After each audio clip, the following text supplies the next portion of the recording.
Welcome to Armchair Expert. I'm joined by the Cookie Monster. That's me, Monica Padman. Cookie. No, that's not what my Cookie Monster says. Cookie Monster says cookie. Oh, I know, but cookie. I'm a different. I want to establish myself as a new Cookie Monster. Okay. All right, that's fair. Because I'm the Cookie Monicaster. Oh, right. Yeah.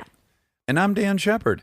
And today, Elizabeth Banks is on the program. I love Elizabeth Banks. I've been friends with her for over a decade. I'm just really blown away by her talent. I think she's such a great dramatic actor. Mm-hmm. She's super funny.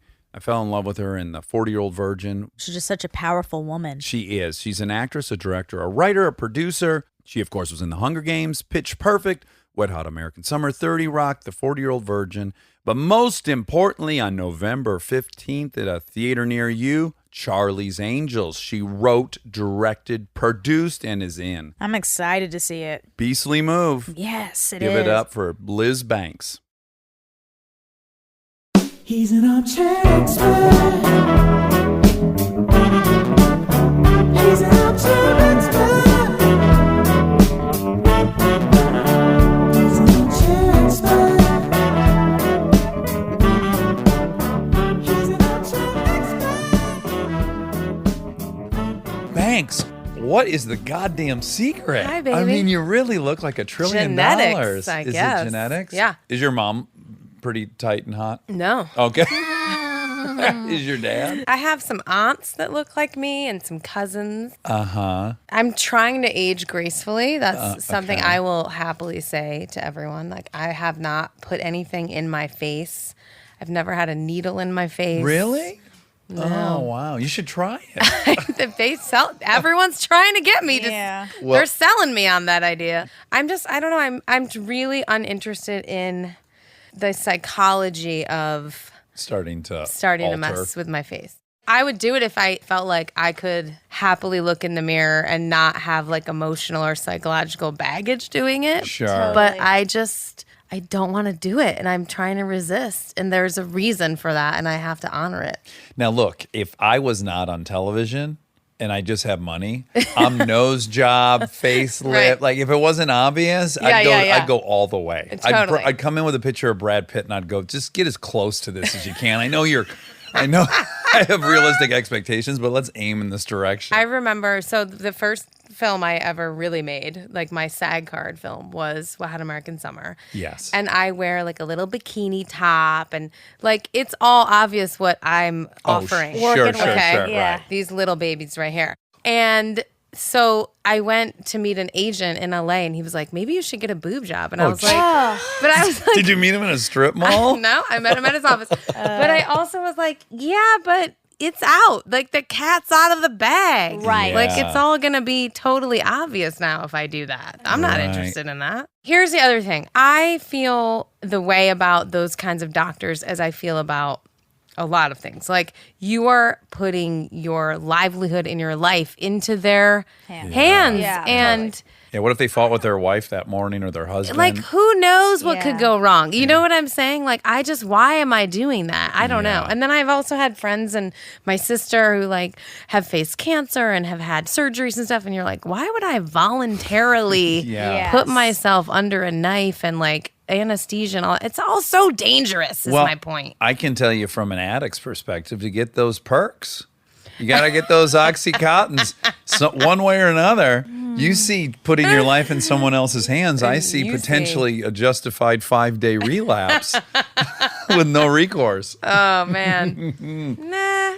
I'm Nah. good. I will need it. I mean, but that's only if we decide that our society tells women that they need Exactly. to stay looking young. I I'm just, just over it. I know. Belle and I were laying in bed last week. Yeah. And She's a beauty too, by the way. she's a gorgeous person, inside and out. But skin of, silky Sure. skin. She's so young and beautiful. But she's getting stuff sent in from South Korea. She's got like sure. snail goo on her and stuff. She is sparing no expense, let's just say.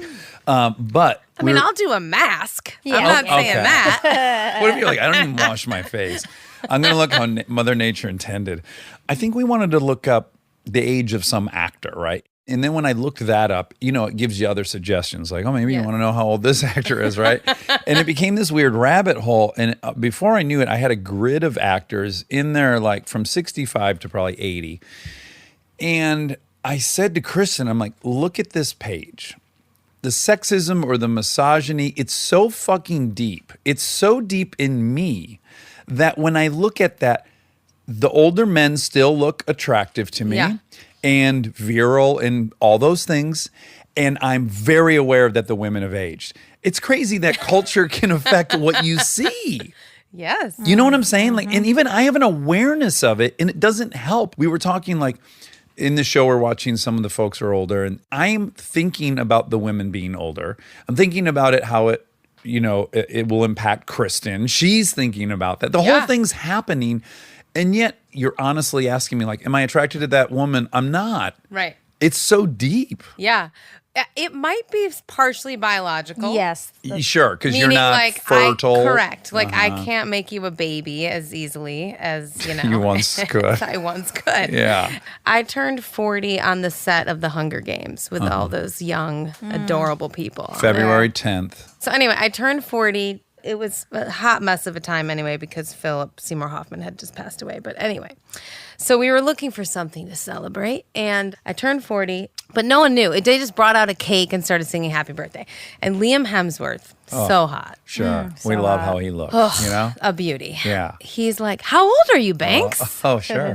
And I was like, oh, and being faced with having to tell Liam Hemsworth. Sure. Because what is he, 27 at the time or He's something? 21 or something. He's a child. Not He's an a ounce of fat baby on boy. him. He's Yeah. a baby boy.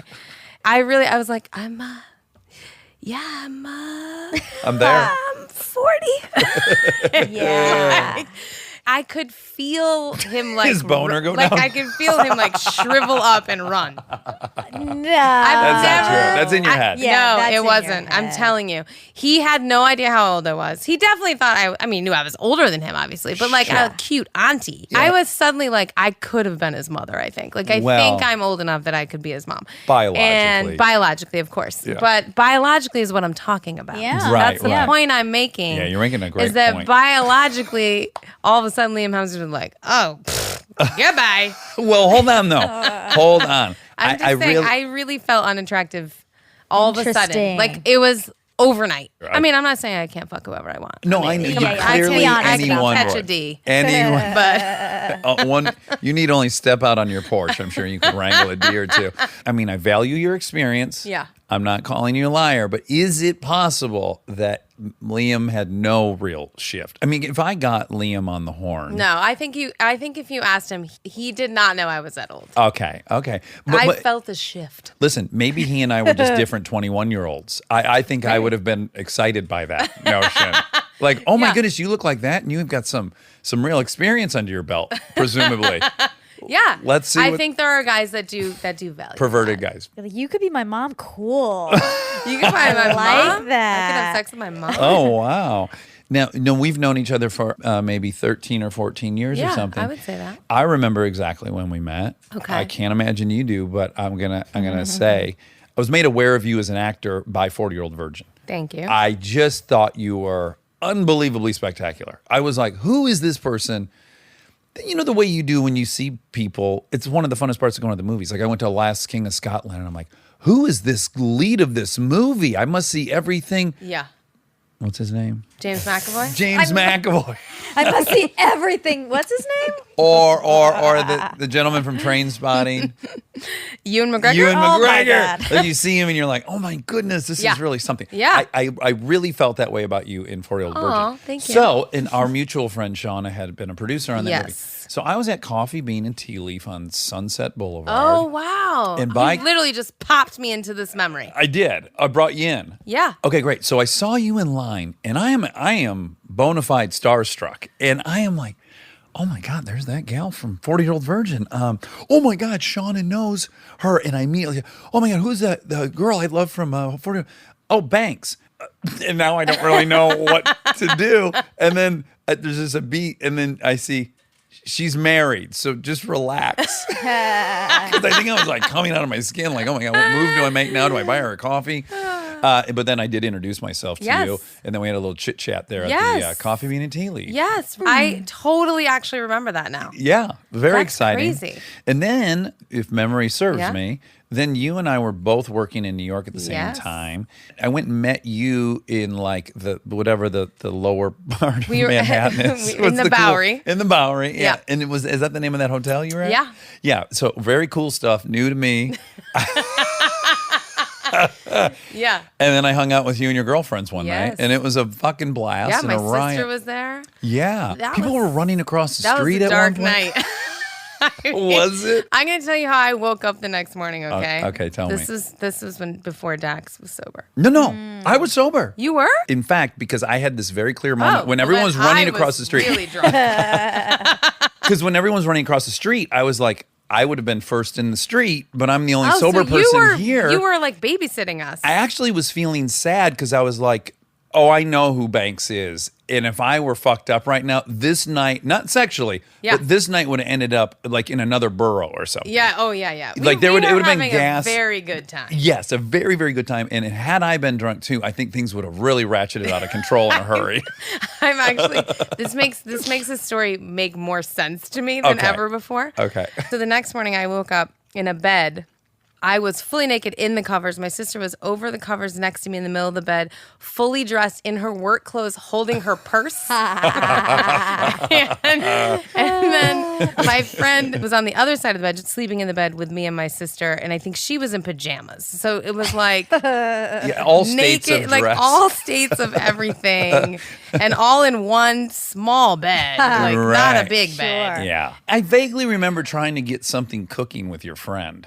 I know which friend. Yes. Okay. I do remember trying to like. Yeah. Because I was single I for the think first she time was in like into it. 9 years. She was into it. Yeah. The one with pajamas on? No. Pajamas. The prepared, Jammies. the prepared one.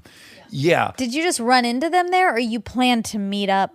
I somehow planned to meet. I didn't know. I wasn't just like Walking wandering through. through the Bowery. No, that's or true. Yeah, we South. made a plan. We made a plan, which Yeah. begs the question: when did we see each other? I don't know, but I was doing Baby Mama.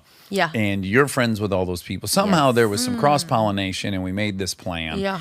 Again, I was single. Full disclosure. That was such a fun night. I was having so much fun, and I was like, well, she is married. She is married to Max. yeah. He's a nice gentleman.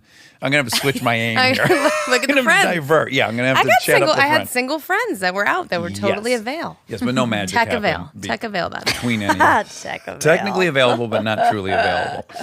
Okay, so it's fun to like read about somebody who you've known for over a decade. Yeah. I just know you socially, and you're a good time Charlie. And then I read about you, and I go, "Oh, Banks is real smart. She graduated magna cum laude from Penn. That's really Yeah. impressive." And then I go, "Oh, and then she's from Massachusetts. Where is Pittsfield in comparison to Boston?" It is all the other end of the state, basically on the border of New York. Like my father worked outside of Albany in a place called Schenectady, New York. At a GE For a long time. factory. Yes, at a GE factory. And Mom worked at a bank. Yep. First agricultural bank. Is this in the Berkshires area? Yeah, it's the heart of the Berkshires. Oh, so it's fucking beautiful there. Yeah, it's really beautiful. It's Yeah. an amazing place to have grown up, actually. How many people are in your town? Is it big or small? No, I think it's like 30,000, maybe something Okay. like that. That's good size. Yeah, it's a decent size. It is technically a city Okay. where I'm from, but Okay. it's surrounded by the countryside. I grew up going to farms and cows and Did you have a cider mill? And this course. time of year were you like gearing up Yes. to hit the cider mill? oh yeah, you would go and you pick apples and you would watch them make, and they had the best thing in the whole world, which is apple cider donuts. Yes. Oh, yes. yeah. So in my town, they were cinnamon is what Yes, they were. cinnamon, of and course. you dip them in that yummy cider. Sure. Woo. Now when you think about it, probably like 70, 80 grams of sugar just in like that little cup and the donut. You don't give a flying Worth fuck. cares? it. Worth it. Insulin's fucking Who coursing cares? through. Yeah. They come out warm. They put them in a like white bag. Oh, they make shake it, So yeah, with this- with the sugar in it. Made and me then so happy. also I wonder, Halloween for me, very special. What are you giggling about? I just love when you wonder. Okay. Well, I do wonder because I was just trying to tell Monica this. One of the unique pleasures of where I grew up is that during Halloween, you'd find yourself sometimes at a Halloween party that had an actual hayride and like a barn involved and fucking bobbing for 100%. apples. Did you have that experience? Yes, there was a girl in my high school, Liz Taylor. She had an old carriage house. Okay. And she would have like parties like on haystacks and Yes. like, we'd have like Fun. parties and that. And there was like, a loft up above and you'd climb the ladder and it was just like, it was Yeah. magic. That's Yeah. awesome. And It was freezing cold though. Oh, sure. Like we planned our costumes around wearing a full snowsuit. Yeah. It inhibited Under any costume. kind of hanky-panky. Yeah. And did it have the very typical strata, like in high school, where they're like, we're jocks king, and then... It's so interesting because we just moved and I found my high school yearbook and I went through it the other day. I went to a pretty big high school. I think it was like, 300 kids in my graduating class. And as I was flipping through the book, I was like, I hung out with like 12% of these people. Oh, uh-huh. You know what I mean? Yes. Like, yes, there was a big football team and cheerleaders, and that was a whole scene. My high school boyfriend was captain of the hockey team. I was very into hockey. But I was like, a nerdy kid. I did all the like AP classes. And what I realized is like, you really are just in class. And I was very competitive with my classmates at that level, right? Right. Because I was very like college prep and college bound. And it was all about that. And How do you explain that, just if you don't mind my I asking? think that's genetic too. I You don't do. know. I just think I think that birth is order's internal part of it drive. too, isn't yeah, it? I'm firstborn. For sure it is. Yeah. I think so. You have 3 younger Yes, siblings? I have 2 sisters and a brother. What was the age gap? Like, how much older were My you? sister and I are almost Irish twins. We're 13 months apart. Oh, wow, yeah. And then I have a sister who's 5 years younger than me and a brother who's 11 and a half years younger than me. Okay. I think you're interesting in that your background's not, I would guess, like a super student who's in AP classes because you're such a good time. You know what I'm saying? I pictured you more partying and... Yeah. Did you mix that in it? I had that side of me as well. I mean, I was a goody two-shoes. I never really did drugs. Alcohol was always my vice. But I was very clean cut about that stuff also. Okay. I was responsible, let's put it that way. Okay. And last question about what I feel like is similar settings for childhood. Yeah. This is rare, I think, too, to the rural area. You just go into a field and you just start drinking. Yeah, that's Right. exactly all we ever did. Yes, there were like 4 fields around my town. And you just kind of on a Friday night, you start driving to those fields. Oh, I Yeah. guess they're not here. They must be at Middle Road. And then you'd go That's out there. exactly right. That's exactly right. No, we would kind of get a plan and be like, there's this place, George's Farm, and you could go down like a path. And then there was like different parks, Springside Park and different parks. And yeah, you would go, you drag a keg into the woods. Sure you would, Like, yeah. like roll it or whatever. And build a fire. Yeah. Any and then swimming involved? Party. Oh, yes. Yes. In the summertime, many lakes. Me too. We had a friend with a pontoon boat. That was a real good time whenever we could get that out on the lake. Absolutely. It's And just yeah. it's just a floating bar, really. Yeah, It's- exactly. It's so good.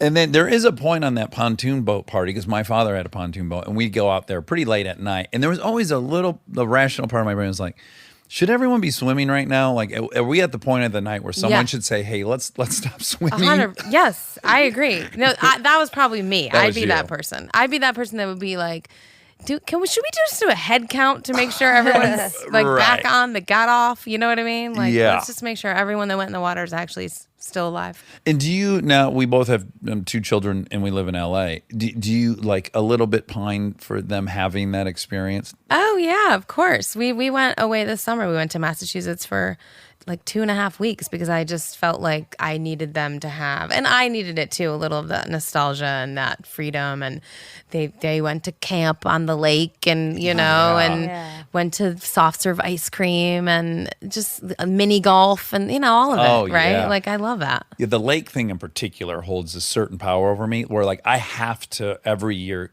get onto a lake for a week or two or I'm sad. I really long to live on like an inland lake in Michigan. That lifestyle for me, because I had like imposter syndrome when I went to college. I went to such a fancy college and I'm not from a fancy home or hometown or anything. But to grow up in a place where I could learn to ski and canoe and fish, I mean, like you name it, like we did it, Yeah.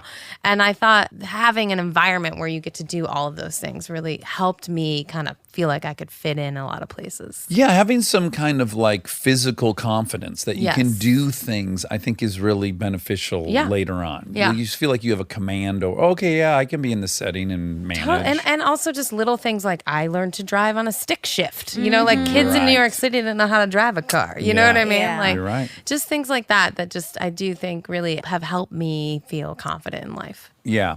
So you got into Penn. In my yearbook was my acceptance letter. I Oh, opened my yearbook and I was like, babe, look at this. Yeah. And there it was. And do you remember getting it in the mail? Yeah, I definitely do because my great grandmother had passed away. And so we were all getting ready to go down for like the services. And I got this letter in the mail. And of course, my mother immediately, because she grew up Catholic, was like, that's the angel, giving you your. Sure. Was it your number It one? probably was postmarked before she passed away, but I'll take it. It's Sure. a lovely idea. Great. Was a it your dream school? It was my number one. I applied early, got in December, so I got to just like chill the rest of Her high safety school. school was University of Georgia. He's laughing because I went there. Or he made that joke because I went there. Now, you met Max on your first day of college. I did. Monica, soak that in for for 1 you. second. 27 years you've been Yes. with Wow, somebody. that's awesome. September 1992. That is bonkers. Yeah. I'd argue that's almost impossible. That's virtually high school Lots sweethearts. of people did it for many, many years. well, centuries. in the olden I mean, days when you never met someone of the opposite sex at your job. That's true. Like I people will guess. say like, "Oh, your grandparents were married forever." I'm like, "Yeah, my grandpa worked at Wonder Bread Bakery and he fucking worked with a bunch of fat dudes all day and then he worked 12 hours and then he Right. went straight home and ate and went to sleep." so happy Who he was had he your going to grandmother. meet? Who was going to tempt him? Do you think that's what keeps marriages together apart? Temptation?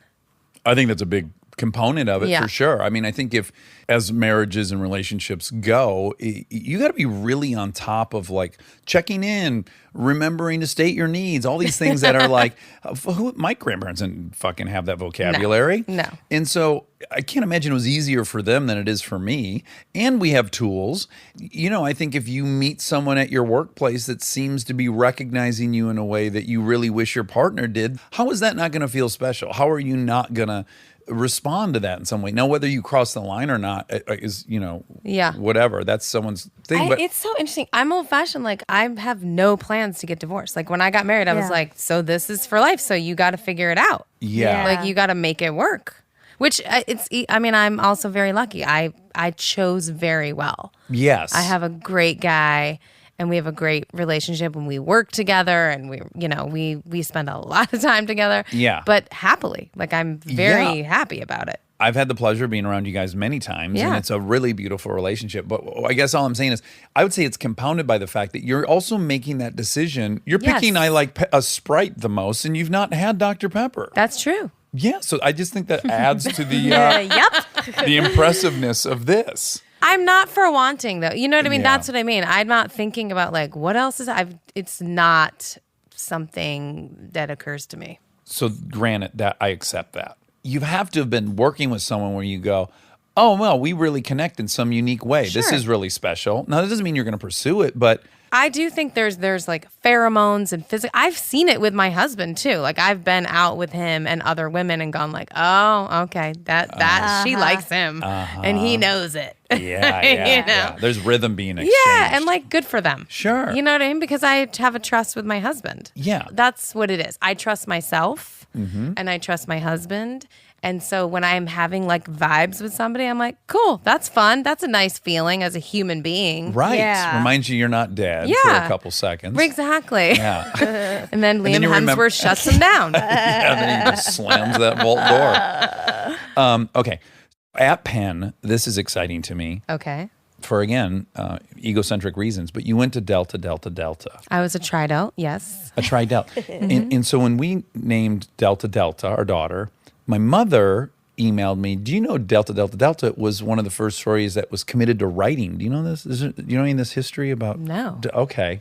Well, it was like a writing-centric, yeah, sorority initially. Okay. That felt serendipitous because I worship writers, and you Yeah. know. Yeah, I love that you're obsessed with Tri-Delta. I know. Of course I am, for many reasons. Well- it was the one that was in Yes. Saturday Night Live. SNL. Secondly, I have these terrible labels in my head that I grew up with, and I filed people my whole life into them. So one of them was like, I hate guys in fraternities. Sure.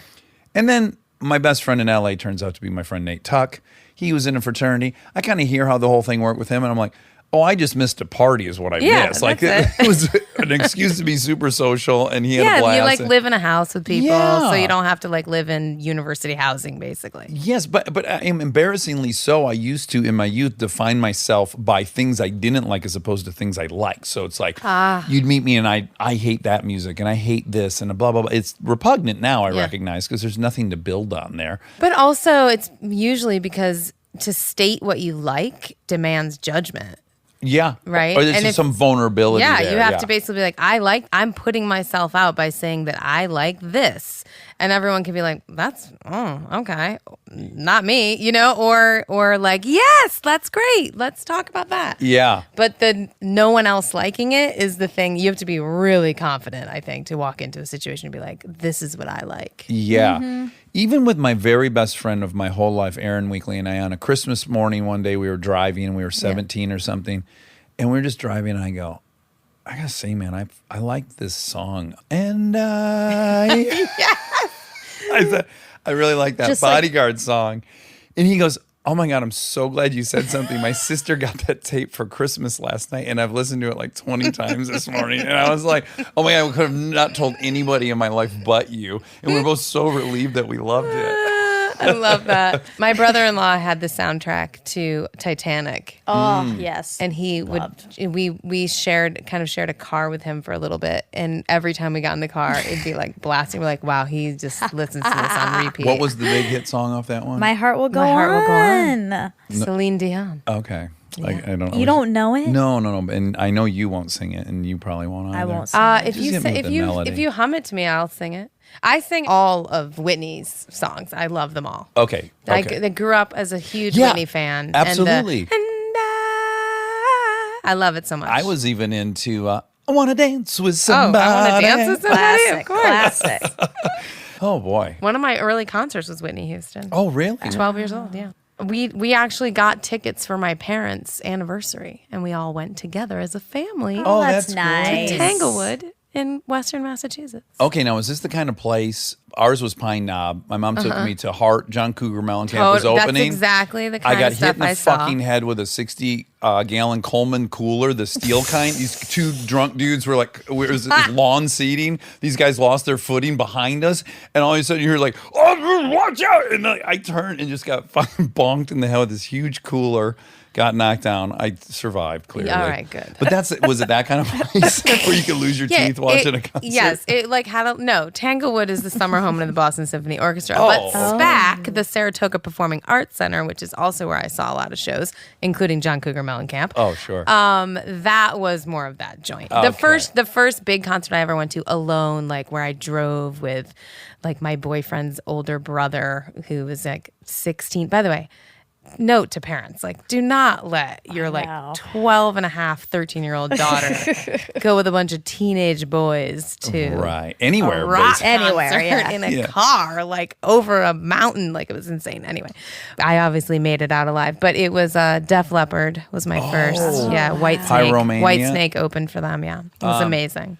So that concert brings me to the next one I was going to make is one of the things I realize my kids are not observing here in Los Angeles is when my mom would take us somewhere like Pine Knob, you're going to see one or two fist fights. Like that's guaranteed. You're going to see grown men fist fight each other in the beer line, maybe at the top of the hill and come Yeah. rolling down.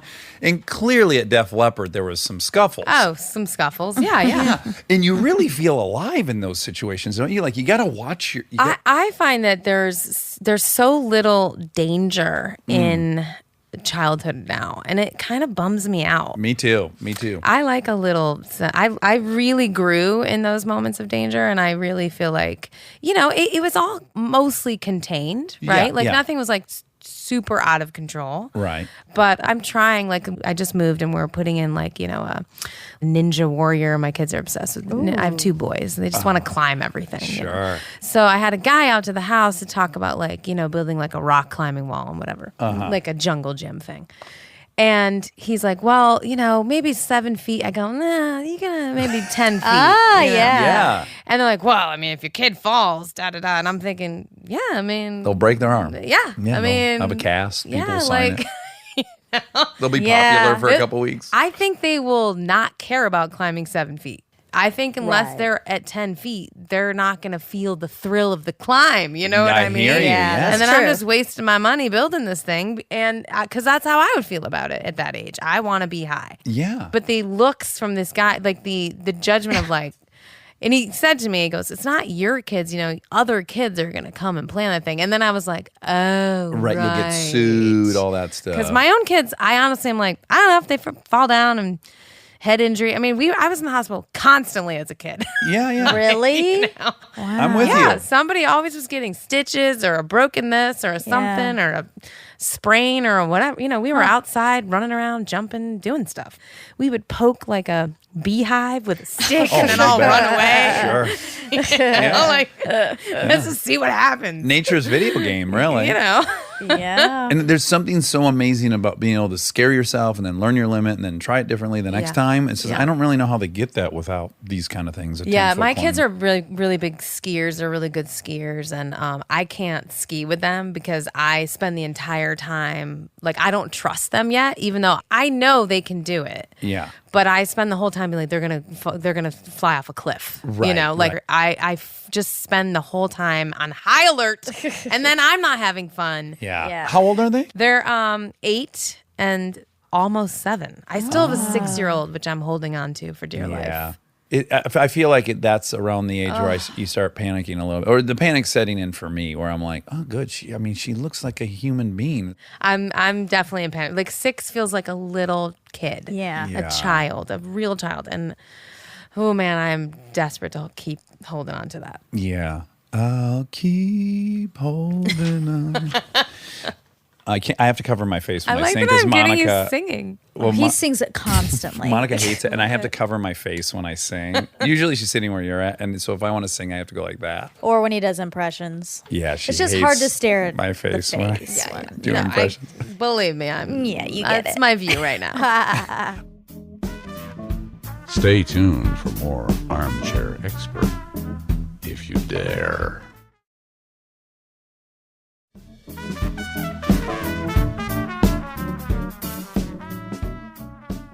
Okay, so you got into SAG by doing Wet Hot American Summer. I got into what you said a minute ago. I got my SAG card doing commercials. Okay. And Wet Hot was my first like legit movie. That was like a SAG signatory movie. I had to change my name when I did that movie. Right, because you're Elizabeth Mitchell. Yes. And why did you pick Banks? I made a list of names. I wanted to keep Elizabeth because I thought it'd be weird if someone was like, "Hey, Monica," and I'd be like, Yeah. "I'm not going to answer to that. Right. Like, I'm going to need my first name to stay the same." Yeah. And so I have a long first name. Elizabeth has many syllables. So I thought, short last name. I alphabetized a list. Oh, wow. Banks was at the top. You were in AP classes. I called SAG and I said, I'm going to go down this list and you tell me what's available. Elizabeth Banks. They said, available. I said, I'll take it. oh, wow. That's it. So it didn't have any connection to family Your name or mother anything? working at the bank. That's what I thought. Yeah, when I read it, I Yeah. was like, this is a nod to her mom. Yeah. I really like it. Was Let's Dax- tell her that now. Yeah. I'm going to amend my story now that you've given me that great idea that it was a nod to my mom. What a fun fucking movie to end up in as your first. The tale of that movie in my life. I mean, I still count David Wayne as one of my closest guy friends. I love him so much. And, that whole group is just incredible people. Were you intimidated when you started that movie? Because there were people who were already doing comedy kind of professionally and. I don't know. I wasn't intimidated. That's not totally the word, but I was in awe. I really was in awe. Like, I remember being on set. They would just do bits, like nonstop bits. And I didn't do improv or anything. And that was too dangerous for me. Like in college, there was a group called Without a Net, and they did sure. improv. And I was like, wow. Without a Net. I want the words, Now, of course, I love improv. I didn't really understand what was all going on. And I just thought, I'm amongst like geniuses. Like they were so funny. They were constantly trying to one-up each other and make each other laugh. And just the entire vibe of it was pretty great. And you were actually at camp. Yeah, we literally were at camp. Yeah. Yeah. And so, there's the documentary that is on Netflix, or Yes. it was. I don't know if it still is. It was a raucous time. Am I Yes. right? There was a lot of alcohol consumption. A lot. Presumably some drug use. Presumably. One could presume. I didn't fully immerse myself in it. Part of it too is like they were all friends. Right. And so I definitely felt a little bit like this outsider who got to sort of see how it was all working. And I think we got paid like 4 cents maybe. Sure. Before your agent And took. I was making more money as a catalog model and in doing commercials. Yeah. So we were shooting in the Catskills, and I was like renting a car and driving back to the city as much as I could to like audition for commercials to make some money. to make actual money. Yeah. Because as fun as it was to be at camp, I also really needed money. Triggering. There was some. I remember Jeannie Garofalo just literally saying like day 2, like, I mean, just why don't you just go to LA and get famous already? And I was like, oh, all right. So I'm not going to be accepted here. Yeah. Energetically on that set, for sure, there was this feeling of like, why are you here? Right. And I was kind of like, I like being funny. Yeah. I think this is fun. So after you do Wet Hot, how do you end up in Seabiscuit? Because that's a very big movie. That was because I was in Catch Me If You Can. Oh, okay. Yeah. That came so first. Deb Zane, I believe it was Deb Zane. It was either Deb Zane or Deb Aquila. I'm pretty sure it's Deb Zane. Cast both of those films. And so she cast me in Catch Me If You Can. I got cast by Steven Spielberg, who watched a tape of me being silly, and I got cast as this bank teller. Oh my God, Wow, that's such a recurring theme. theme. Catch Me Yeah. If You Can. Wow. I know. Banks. Yeah, Banks is everywhere in my life. These are the signposts that tell me I'm on the path. We're going to find out you found your child on the bank of a river at some point. So I was a bank teller in Catch Me If You Can. That tape made its way around, and Gary Ross, who directed Seabiscuit, just basically trusted the casting director. I mean, he was seeing a lot of other girls, and now I'm so far in the business that I can say pretty confidently that they didn't want to pay anyone else. Like there were all these women who were up for that job, and I'm sure that budgetarily they didn't leave any money for the girl role. Right. And so it was going to be played by like a newcomer who Yeah. cost no money, which was me. Right. Well, there's so many layers to the whole thing. Yeah. So there's like, A, they're just not writing roles from him. B, the male actor is 20 years older than the female actress. That's kind Well, of... the main, Tobey Maguire was Spider-Man at that point. I'd been in Spider-Man. I played Betty Brant with Tobey in those movies. Yeah. And so now he's Spider-Man, and he's going to be, Red and Seabiscuit, and then Jeff Right. Bridges is there. And then Chris Cooper won an Oscar that year. Yeah. In American Beauty or... I was real low person on the totem pole on that set for many reasons. Yeah. How did your ego handle that stuff? Was that challenging for you, or were you fine I with that? felt new. I felt young and new, and I definitely wanted to be Julia Roberts. Sure. But I also am like, I don't sit around going like, why isn't the grass greener? You're not a don't big know. comparer. I really try not to be. Yeah. I mean, I certainly am. I do it, but Well, you're a human being, right? yeah, exactly. Yeah. But I really try not to be. And now that I'm older and raising children, I really, really, really try not to be. And I'm also on the other side of so many things and realizing like this was my path. This is what it was meant to be. Yeah. What other life was there going to be? This is the one that happened to me. So here I am. Yeah, I am now of that opinion, and thank God, because it relieves so much suffering from Yeah. wanting and all this stuff. And yes, now in retrospect, it's like, oh, thank God the things I wanted to succeed failed, and thank God the things I didn't want succeeded. Like Yeah. there's things that should win. I won when I went to Penn. So I won so early because I wanted to get out of my town. I wanted to live in the city. I wanted to have a big life, whatever that meant. And I didn't know what that meant. I just knew that I wanted something. Right. And so everything is the icing on the cake. Like, Right. you know, I met an amazing boy and I made a beautiful family and I get to do something so fun to make money for my job. Like, this is incredible. And I'm rich. Yeah. And just to have those little things, I don't worry about the car payment. I don't worry about, like, if the car breaks down, how are we going to have hot water? I don't have to make any of those kinds of decisions. I have won. And I did it a long time ago. That's very healthy of you. Wait, did you want to be an actress while you were in college? No. You knew? You didn't know until after? No, I didn't. wow. The door kept opening and I just kept walking through it. Wow. Yeah, because you have a communications degree. Yeah, and I mean, I studied theater as well. I did it in high school, like right as my, you know, it was like your You were an hobby. athlete and you yeah. broke your leg and Yeah. then you got into a play. Yeah, I did Jesus Christ Superstar. I played Pontius Pilate. I still remember the song, of course, because I was like Oh.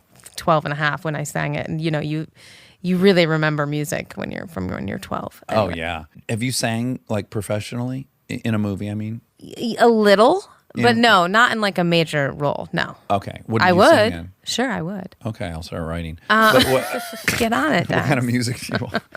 What if we did shot for shot remake of Bodyguard? Oh my God. It'd be my dream come true. Aren't they doing The Bodyguard? You in the Houston role, me in the You and whatever the his name is. Costner. Costner. Kevin Costner. Kevin Costner. We love him. Not a good episode for names. I was just thinking, you and I should have a Name off. Well, we should have a show that just talks about movies that we don't know the title of and we don't know the actor's name. And the Yes. whole episode is us describing what the person looks like and what other movie that we get the title wrong to they've been in.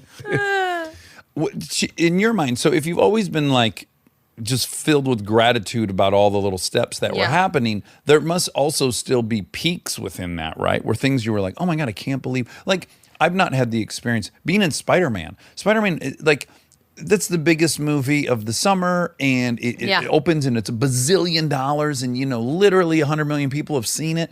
Those are pinch me moments, yeah, when that's happening.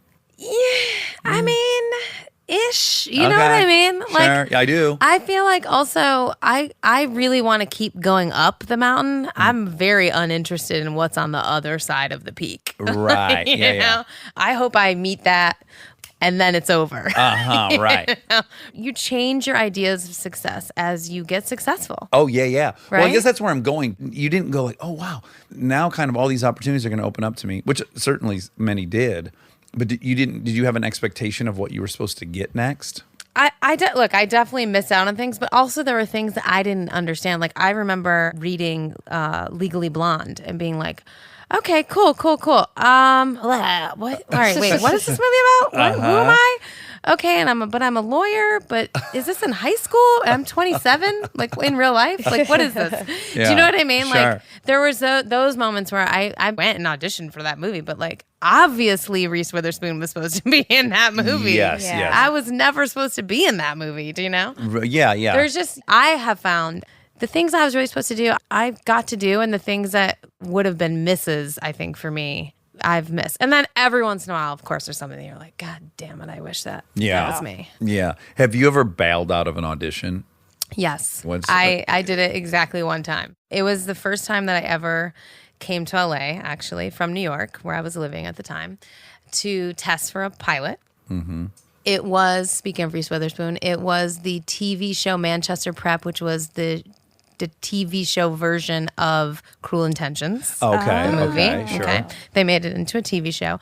It was for, I believe, the WB, which is now the CW. Sure, Right? So it was like a new network. WB was hot. Had Yeah. Buffy. At the time, I wanted to be on, what was the Family of Five show? Party of Five. I just wanted to be Nev Campbell. Oh, do you know that's my number one? I used to watch the show and I literally would Love. be sick to my stomach with love. I was like, I'm fucking sick in my stomach. It would ruin my next 2 days. Like, Loved her the most. Anyway, long story short, I get to they fly me first class. I'd never been in first class. Boy, oh boy. Come spa. on. It's a spa. I stay in a suite. I have a per diem, which meant I had all of my drama school friends come to my suite to drink the mini bar, obviously, and the night before my big audition. Sure. So I went the next day to Paramount where the audition was. And they hand you a stack of papers at the time, the stack of papers, which is your contract. Oh. And it's a 6-year contract. And I was 26 years old at the time. It was a high school set TV show, 6-year contract. And I looked at it and I was like, it occurred to me that I would be 32 years old when the show ended, when my contract ended, Yeah. if it was a success. And I thought, I don't want to be Andrea from 90210. Like, do you know what I mean? Sure. I just freaked the heck out. Like, I lost my mind. I was like, oh my God, but they'd already flown me here. This is what happens to girls. You buy us dinner and we're like, I guess we have to do it. So I was in that situation where I was like, I have to go in this room. I have to sign this paperwork and go in this room. They put me on an airplane and flew me here. And I had a party in the room last night. $2,000 worth of mini Yeah, bars. so now I've got to do it. I'm in pink. I'm wearing pigtails because even I know I don't look like I'm in high school anymore. Right. And I walk in and I did just enough so it wasn't like totally embarrassing. And I kind of played like I was just really nervous. And I was reading with other actors too, so I didn't want to like screw them up. But I basically looked at my feet the entire time. You sandbagged. Yeah, I did. Okay. I did it. Okay. Yeah. Yep. I was like, I don't want to be on this show. Okay, so 40-year-old virgin, when you're a part of that, Yes. is that a party? Is that like going back to Wet Hot? I mean, was that a free for all? It was very similar. Yeah. And also, I frankly got in there partially because of Wet Hot. Like, those guys worshipped Wet Hot. Of Right? Like course. Seth and all those guys, they loved Wet Hot American Summer. And I think I was the last person to audition for that role for Beth, the bookstore girl, in 40-year-old virgin. And I got to improv with Steve Carell in the audition. And it was a delight. Like, I just knew it was going to be so fun. Yeah. And that I just had to be up for anything, which I was. And Yeah. off we go. Well, you know? full commitment. That was the thing I was Yes. very impressed with. Yeah. There. There's not a way to do great comedy halfway. Right. You do W. W. Yes. Oliver Stone. Mhm. Yes, and I'm just curious, what is the Oliver Stone experience like? His behavior towards me was excellent. I think if he likes you and trusts you, it goes great. And I've seen him on set with people that he's like, and then he kind of, he can not be as nice. But Right. I had a delightful time with him. Who were your scenes primarily with? Josh Brolin. Josh Brolin. And do we love Josh Brolin? I do, yeah. I love I Josh am Brolin. I don't know him, but I follow him on Instagram, Yeah. and I feel very close to. Well, he really. He's a he great was a poet on he- Instagram. He is a great Instagrammer. He is. And there's we've talked about this before too. Is like it's a unique skill to be able to talk into that fucking camera, the phone. You would think like as an actor, I should be able to do that. I cannot do it. I look like someone's 60-year-old dad. I Every don't know how time- to do. I think is my arm length is wrong or something because I can't ever get the angle Angle. correct. No, and the whole time I'm doing whatever I'm doing, what you're seeing is me just trying to figure out what angle Yes, looks good, and I that's- can't find it, and then I that's throw me. in the towel. I just feel vain the entire time. Yes. Like, why do I don't like my nose looks big. I'm shiny. Bye. I have to make a conscious effort if I'm like FaceTiming with Kristen to really not look at myself. I mean, it takes all of my willpower to not look at myself because I'll just catch a glance and I'm like, Jesus Christ, why is she married to this guy? Why would she want to FaceTime me? I got to figure out where I'm supposed to look but then I keep going back down. It's a beating for me. Also, just stare right at yourself the whole time. Fuck it, right? how Just that own it. It's not like she's going to be surprised. She's been not with me for gonna. 12 She's years. not gonna bat an eye. Yeah. That's right. But anyways, with Brolin, boy, he can talk to that fucking camera, and I'm like, my God. And then he had one little thing with him and his dad. He kind of interviewed his dad, and his dad was like, what the, he doesn't know what's going on. Like they're literally talking to the back of a fucking rectangle.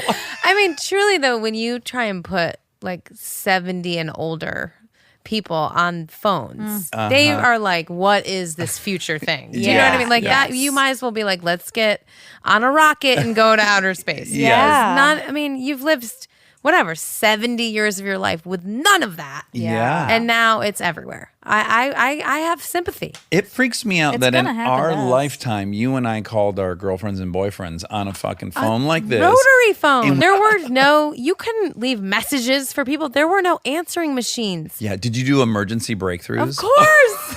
I now think about Star 619, whatever. Well, in my case, we'd call the operator and we go, "Hi, I need to make an emergency breakthrough on this line," and then you'd give them your friend's phone number, and invariably their parent would be on the phone dealing with something important. Yeah. And it'd be like, "We have an emergency breakthrough from Dax Shepard." Oh, And where then it they'd would hang force. up. Yeah, they would interrupt their They'd phone interrupt call. a call for an Oh, emergency. wow. I did more emergency breakthroughs Oh than my probably God, that is hilarious. thousands of emergency breakthroughs. We got in trouble for emergency break. Yes, the parents, you'd call back. You'd think, okay, good, Aaron's off the phone. Yeah. And then you'd pick up and his mom. Like, I would do it if I thought my sister was on the phone for too long, hogging up the phone. Yeah. This is the other thing. We had to share one line, an Yes. entire family. Multiple teenagers in my house had to share one phone line. Like, come on. Yes, and then when call waiting came out, it was like, here we go. Now we're Heaven. getting somewhere. Yeah. And then three-way came out when I was in like eighth grade. Three-way in high school for me, and it was like, of course. Oh, It's yeah. tragic though because of you can't make it through that period of your life without having been a part of two people called you, but only one person was talking, and then they baited you into talking about the third person. Did that ever happen to you? Because it definitely happened to me. I'm sure it did. Oh, it's so I block all those memories out. okay. Yeah, Yeah, I went to college, no computer, guys. Yeah, that's crazy. I had I a went word to- processor. I had a word processor. loved Kind it. of. I wasn't allowed to take it to college though because my sister needed it for high school. Sure. So when I went to college, it was like you would go to like the computer lab somewhere. Right. I mean, I'm a 18-year-old woman walking across campus 4:00 in the morning. These were the times that I lived in. Yeah. Good luck in West Philadelphia. Go to the computer lab, 4 a.m., finish a paper. Like, Yeah, and how about when we would research a paper, we had yeah. to go to a reference book and find out what articles had been written on this topic, then go to the fucking card catalog, then catalog. pray the book was in there. It's hours and hours before you're putting your eyes on Hours. the information Yes, you need. Oh yes. my goodness. we used to call it going to the stacks. I'm almost proud of ourselves that we did it, because nowadays if you told me there was going to be 3 intermediary books before I got to the one I needed, Yes. I would go, not a chance. No. It's like two retired people talking. We are so the good old days. Stay tuned for more Armchair Expert, if you dare.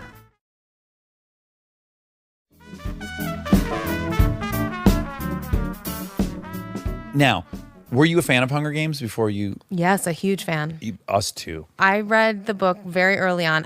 So my production company, we were involved briefly with the Maze Runner series of books and really wanted to find the next thing. And I was given the Hunger Games early by the publisher. And so I read it before it was even out. And I was like, oh my gosh, this. And then, of course, Nina Jacobson and Color Force, her company, got the rights. Bink. Yeah. And that was that. But so I knew about it for so long. And then when Gary came on to direct it and he was in Seabiscuit, I was like, I've got to figure this out. And I was basically like, I'll do it for nothing. I love her and I need to be Effie and I need to be in this movie. And I just needed And it. Like, it would be so fun for me to be in something that I had read and had this whole imagination of what it Yeah. was. That part really fun? It And was. yeah. And also that I was able to bring, I mean, the thing that I take the most pride in for Effie in the Hunger Games is that I was able to create this very 3-dimensional character with this very full life in the Capitol and all of these hopes and dreams for herself and for her tributes and all. You know, I brought as much like life to her as I would to any character that I would play, but to do it for something that I think people were like, oh, 'cause that's in, Effie? In the Like, book, you know? it's kind of thin. Yeah, She's kind of she's just just serving like- the purpose of. And she's really presented as a villain, Yeah. right? Because she's from the Capitol, and she's the only person in the first Hunger Games from the Capitol that you really meet before they just go into the Right. games. Right. So, you know, that comes That's to true. the district and like actually interacts and they all like have an opinion about her. This And makes so- me want to reread I that know, first me I know one. that first book is so So good. You just mentioned, so you already at that point, very, very early on, you started a production company. And I'm wondering, I have 3 theories. One is you're type A and you're like, oh, I got to do all the things. If that's an option, I got to pursue that and I should do this. That's one version. Okay. Second one is like, I'm smart. This might not work out. I have an opportunity to get my foot in the door with another aspect of this business that I could, shore up some safety. Sure. And the third is like, I'm just so interested in producing movies. I want to, Yeah. or I guess supposed to be a combination of those or a fourth thing. It's a little bit of a combo, and mostly it came out of I wanted to work with my husband. Okay. And That's a good he was reason. kind of like a really good bloodhound for material, and we just felt like we could do it. I was looking around the business, and I was a little disappointed in what was coming my way, and mostly as an actress, that was really all I was doing at the time.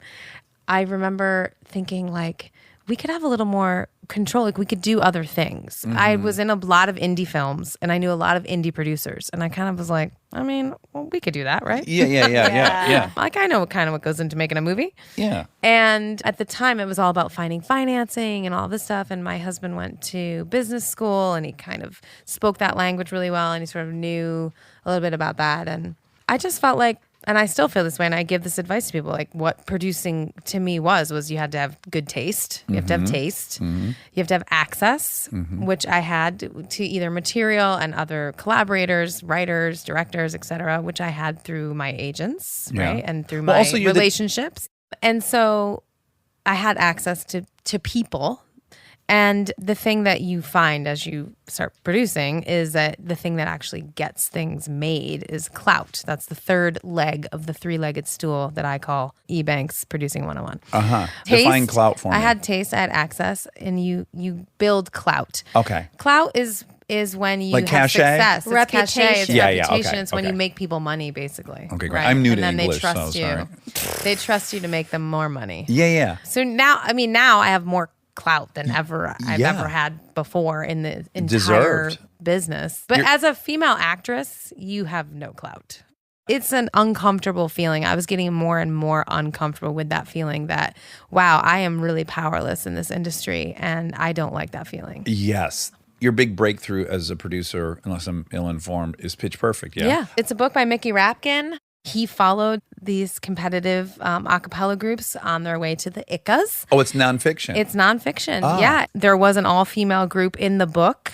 They were from, I believe, the University of Oregon. DeVisi, I want to say, is what they were called in the book. They were great a cappella groups at Penn. And I was in the theater arts program, and nerdily hung out with some of those people and wished I could be like a singer. I did not have the confidence at that time in my life to like actually ever pursue any of that or sing really. Yeah. And I was so enamored with everybody that could get up. Like there was a guy who like sang Rocket Man better than Elton John. And I just thought, oh my God, you know. Isn't it hot? I think Whoa, it's so God. hot. Oh, the He confidence. disagrees with me about We've that. had but so it's many hot. fights. Okay, Her first of and all, Kristen, Dax. yes. So I'm going to stop right there. Okay. Ed Sheeran.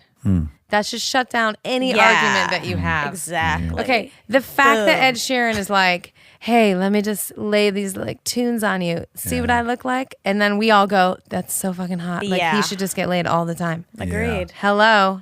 Yeah, Kristen and Monica will sit there and they will listen to pentatonics or something. Yeah, Yeah. pentatonics. Yeah, they're fantastic. I am missing the boat. I'm watching them get something out of pentatonics and I'm like, But your wife seriously, is a guy? serious singer. Like she really appreciates it on a deep level. Well, that's how I explain it. But my argument is kind of if that's not your lifeblood, really, like five guys singing in harmony. But That's look, this is why Pitch Perfect works and is fun because it is a microcosm in and of itself, that world of a cappella, right? it's very insular. It's huh? insular and it's people take it so the people who love it Oh, it's passion. Says- it is yeah. their life. Yeah. It is Yeah. what they live for.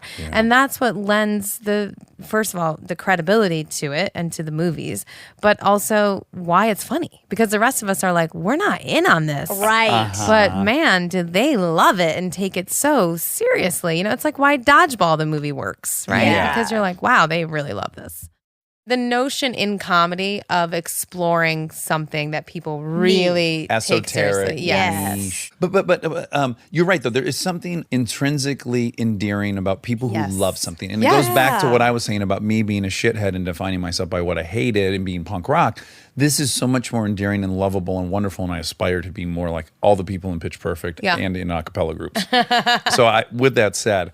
It is something to watch these two get horny. Listen to like, bum, bum, bum, bim, bum, bum, bim, bum, bum. Also, because we're transported to seeing it. Like, have you ever seen it? It's very cool. Yeah, in What person. if I said in person. 20 times? No, I have never. I've never. Seen, haven't. I've never seen it. I will say I remember dragging my husband to see Justin Timberlake, who at the time was still kind of in a boy band, and it Right. was his first album. His first solo album was "Sexy Back," maybe. Anyway, it was before his first album came out. And Senorita, that album. Yeah, that album. Yeah. So I loved it. I loved it too. I still work out to it. Anyway, so Justin Timberlake, I dragged my husband to this Justin. He's like, gonna go see this boy band guy at this show, and Justin Timberlake started beatboxing Oh yeah. in the show and then sang a cappella, no accompaniment, right? Like, and That little angel even voice. my husband had to be like, oh shit, this guy is so talented. Yeah. And that's what I mean. It's but pure. It's very pure. It's beautiful. You have no backup except like your friends. And also there's thematically that you're harmonizing with other Yeah. humans. Oh, it's beautiful. I'm owning the fact that I'm a caveman gorilla who my worst fear in the world in high school would have been to stand up in a tuxedo and sing. Yeah. Yeah, it just scares me, I think. Yeah. And I applaud the bravery. But that's the girls are all we're getting hot. You're for getting the, PQs. The confidence. Lots of PQs. a lot of PQs. Yeah. Okay. Tons. Do you know what PQs are? What are We'll the cut it out. PQs? Pussy quivers. Oh, pussy So, but they're quivers. shortened to PQs. And then we PQs. recently. I was gonna say get wet, but then I was like, that's too much. Well, we just recently came up with PK, PKs. Yeah. pussy knives. That's where someone. That's a bone That's when kill. somebody, yeah. Sounds Tries terrible. to like snap you That's with if the like puss? you see your boyfriend talking to another girl. That's a PK. Now, when Pitch Perfect comes out, did you have an inkling that it would be that? I mean, it's So a it was mega very hit. similar. So Pitch Perfect, it was very similar to when we made Wet Hot American Summer, which means we made a small movie that we loved making. The people who made it loved making it. You know, they're all friends still. And, you know, like Brittany Snow's at Ben Platt's, you know, Radio City Music Hall concert because, like, they all were hanging out, you know, Yeah. at Buffalo Wild Wings on, you know, Saturday nights in Baton Rouge, Louisiana, where we made these movies. And we knew that it was like special and funny. We knew it was really funny and we knew it was really joyful. Wet Hot American Summer is really funny, really joyful, right? You just know it's like nerds are going to like it. And Yeah. that's what we felt like. We felt like we made something Yeah. for the nerds. And I'm like from the 80s, so I still say the nerds for anybody who's not like The nerds is mainstream, where we get that from. essentially. Yeah. So we just knew we made something that kids would like it. We had a slow rollout. Like it came out, it kind of came out like October 8th, I want to say. And then it really came out on the 15th. So we did a lot of preview screenings. Like that word we of kind mouth type. rolled in. Exactly. So our opening weekend for the first pitch movie was not some like, you know, astronomical number. But it just stayed forever. It just stayed for a while, and then actually we did incredibly well in all aftermarkets. So like it was one of these things that just became cultural, right? The whole excuse me, like that whole thing, Yeah. just became really cultural. And you know, we realized like Jason Moore, who directed the movie, and was the architect of the movie. Really, he made the new Grease. Like that's what we realized. We're like, oh, we made. Like Yeah. I grew up on Grease. I loved Grease. I watched Grease 150 times. And what happened was any 11-year-old kid in America, they watched the first Pitch Perfect. Right. That was Yeah. their Grease. It Yeah. was like they were all watching it. The soundtrack went bananas. And then we had the song, the big song. Right. Anna's big song, Miss Me When I'm Gone. And that had a long tail. So the life of it took on a life of its own after the opening. Okay. The second one, The second one was that one opened yes, humongously. and that you was directed a shock. the second one. I did. I directed the second one. And how did that come about? Was that something you were like, I'm going to direct the second one? Or did people No. say, Liz, why don't you direct the second one? Yeah, we hoped that Jason Moore would direct it. Okay. And when he passed, Wait, he died or he didn't do the I'm I sorry, also, I don't know. I this. also didn't sorry, know. he passed on directing the second Oh movie. my God, the way you said pass. Sorry.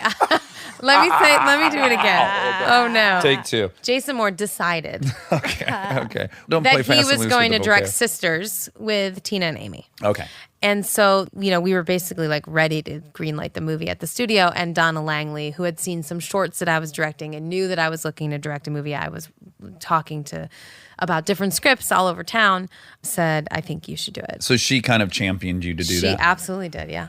And then you killed it. And then I don't know if you still do, but at that time you held the record for the biggest opening weekend of a first-time director. Yes, I no longer hold that record, but that Who was does true. now? I don't know. It's still the highest grossing musical comedy of all time. So like Grease, for instance, I mean, Nothing. we blew that out of Wow. the water. Later, Yeah, Grease. by Grease. Sorry, Travolta. Bye, Do you do a Grease. backflip after that? I mean, that opening weekend, are you like fucking spraying yes. champagne all over your house? Yes. First of all, we were going to be happy with a much lower number. The movie opened to nearly $70 million. Ay, Wow. I haven't And even been in a so- movie that made that much money total. Right. I mean, it opened bigger than Ant-Man. Oh my goodness. Right. Like that year had a lot of big movies. We opened against Mad Max, which I think is a perfect movie, and I voted for it in all the Oscar categories, and I love that movie so much. It like blows my mind, that movie. That said, happy to have trounced it on its opening weekend. Yeah. Now, it's an R-rated movie, you know. Yeah, whatever. Not the same Don't thing. make But I excuses mean, for we killed it. Yeah. And that felt really great too because, you know, it was a win for girls. Yeah. Yes. Like in a huge way. Mm-hmm. That still means more to me than a lot of the other aspects of it, right? It was just like if you make a movie for little girls, Yeah. about girls, by a girl, Yep. Yeah. and you put it up against Mad Max, it Made by a boy. trounces. Yeah, that's and awesome. that felt revolutionary. Well, that brings us to a conversation you and I had on set of Wet Wet Hot, Hot the America. TV show. Yeah. Let me first say, the best part about directing is you're engaged the entire 12 or 16 hours you're on set. Like you're fucking all day you're engaged Yes. and you want more hours and not less. And it's just, it's a very intoxicating feeling. With that said, it's also a fucking beating and it's 2 years of your life. Yes. And then ultimately your whole 2 years of your life are decided on that phone call. Friday. Yeah. Yeah. You and I were talking about that and you were about to go direct Charlie's Angels. Mm-hmm. And I was like, God bless you, because I don't know that the reward for me is worth it. And you kind of said, like, it is a beating. I don't know that I want to do it, but I also think I can't not do this. Yeah. As a woman, given the opportunity to launch a franchise like this, I got to do it. Yeah. So Pitch Perfect 2 opening to $69 million. Let's call it 70. That is my getting into Penn. Right? 20 years later. It's basically like, I'm never gonna top it. Yeah. It's I can't. It's so funny. I love everyone in the movie. I mean, David Cross still blows my mind in the movie. Like it was really hard, but it was so rewarding on every level, and it was great for my whole life, etc. I did it. I did it. Now it's just like, let's try this thing. I don't know. There just was Yeah. a feeling that I'm not competing with myself on that. I'm really just trying to now do something new with these new people in a new space with the new idea and Get go to- again. I have no expectations, I guess, about it. But how do you get to that part mentally? That's not the first stop in your thinking, right? You No. must start with fear. Like, do you go to therapy? No. You don't go to therapy. Okay. So how do you get to that peaceful state of mind? Like, what is the I wouldn't process call between? it peaceful. I mean, look, everything's hard. I'm also somebody who I wake up and I'm like, I can only get done today what I can get done today. Okay. And all the days leading up to the day that the studio says fly to Germany and make Charlie's Angels Mm-hmm. is a day when you're not flying to Germany and making Charlie's Angels. Yeah. So all of those days, I'm just working to get to that day. And then Yeah. you get to that day and you're like, okay, now I just have to Get on this plane. get on this plane. Someone will meet me on the other side. And I have to start making it until they tell me stop making it or keep going. Do you know what I mean? Yeah. And so, But again, that's a really healthy. That's the AA one day at a time. yes. So I'm always just managing everything. So even right now, like I'm freaking out about putting the movie out into the world. It comes out November 15th. Charlie's Angels, November 15th. November 15th. And of course, I'm freaking out about putting it out into the world. But like, I have some markers. So I've shown the movie to audiences. I've been in the room. I've felt them enjoy the movie and laugh at the jokes in the right place and spontaneously break into clapping at the right. Like as a director, my job is to take the audience on a ride in the movie theater with these characters and with this story. And I know, because I've been in the room. You did it. That I did it. Yeah. So like that part of it is like, well, I did that. That's so now very- I need everybody else to Totally. like buy tickets and I don't know, market it. And I needed Ariana Grande to do a great job with the music, which she did. So like, as long as everybody keeps delivering, Yeah. I don't know. I'm just like, it'll be okay. But again, it's a very healthy place to be mentally, and Yeah. most people I'm require. I am mentally healthy. Yeah, for the I most think you're part. asking, is it your disposition or It are is. you? It is. It's I just- I know that my brain chemistry is like positive for me. You know what I mean? Like Yeah. I know that I'm an optimistic person, I'm a positive person. And also I have PMS, so like I know when I'm crazy. You know what I mean? I know what the other side feels like. Yeah. And I go like, "Oh my god, people live like this every day? Holy crap." Like I want to break everything and yell at everyone and cry. Yeah. And so it's not like I don't know when my brain has switched into evil mode, you know? Like I am very aware of it and I'm grateful for that too, because some people don't even know when they're going through those things. Yes. I feel in tune with my own brain chemistry and I'm very grateful for that. And my brain chemistry is for the most part optimistic and happy. Okay. Charlie's Angels is a humongous movie. Yeah. So there's a bunch of different challenges in pre-production, right? So Mm-hmm. there's a ton of action. Also, casting it is like, it's got to be Huge puzzle. That's the, like, I don't know, probably the most important thing is like Yeah. getting the right three. Totally. And Who are they? Kristen Stewart, Naomi Scott, and Ella Balinska. But not Naomi Scott, my friend Naomi Scott. No, our not friend Naomi Adam's, Scott. not- Correct. Not Adam's wife. No, although I have accidentally texted her many times during this process. Naomi Scott, the actress who played Princess Jasmine in Aladdin, is now a Charlie's Angel in my movie. And I met her when I played Rita Repulsa in Power Rangers. She played the Pink Ranger. Okay. And that's how I first became aware of her, yes. Okay. You're a mother. I'm a father. You know, the questions from children, you can just get at capacity. You know, where you're like, all right, at 5 p.m. I'm done answering questions. And then the director's job really is like It's for 24/7. 2 years you answer 24/7. questions. And sometimes you just want to go like, I don't fucking put them in hula hoops. I don't have an opinion on what fucking color leather jacket this person. You know, like you get fatigued with decisions, don't you? You absolutely can. I've learned to really delegate, which has been great. When you can trust people, like, do it, right? Yes, yes. So there are certain times where I was like, I generally want this kind of costume, but I also just want her to feel really confident when she comes to set and feel amazing. And you're a professional costume designer and she's a professional actress. And I feel like the two of you will figure it out. So just come to set not wearing something insane. Yes. Like I don't need to micromanage that. We had a whole thing with like tattoos on this movie, right? You know, where it was like, I was all for like, yeah, we can have as many tattoos as someone wants, really. But then when I get the logistics of, so it's 2.5 hours and it costs this much money, Yeah, and like- that, and I'm like, wait a minute, No. I didn't sign up for this. he doesn't need that many tattoos. Right. Kristen Stewart, were you able to get her because you knew her from? No, I didn't know her really. I mean, I had met her a couple times, and I think she's one of the greatest actresses of her generation, and I am totally in love with her and enamored with her. And Yeah.